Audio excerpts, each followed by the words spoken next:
We'll guide you through how to convert a Google Doc to a PDF. If you find this useful, then consider subscribing and liking the video. Here we are on Google Docs on my phone. And so what you want to do is go and convert it into a PDF.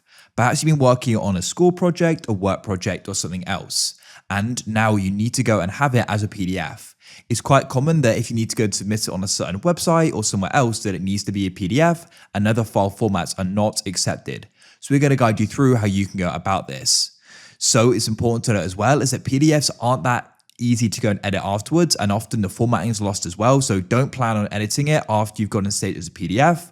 Of course, you can always come back to the original Google Doc here and make edits again, and then go and save it again as a PDF. But I just wanted to make that clear.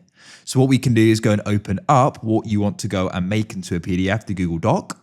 Once you've done that, you need to go to the top right. There you're going to go and find three dots which you want to go and tap on.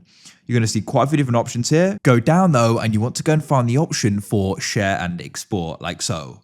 Now you're going to see some different options here. For example, there is save as Word, but we're not seeing the PDF option. So to go and do this, what you need to do is go and press print. Then it's going to say preparing to print. Don't worry, we aren't actually printing it. What you then need to do is go and press the share button at the top. So you can go and tap there, and then you can go down and find the option for save to files. You can see at the top it's a PDF document, so I'll press that there. And then what we can do is go and choose where we want to go and save it. So I could put it on my iPhone, then we can press save at the top, and that's it. Now if I go and open up my files, I'll go to my recents, here it is, it's a PDF. If you found this useful, then leave a like.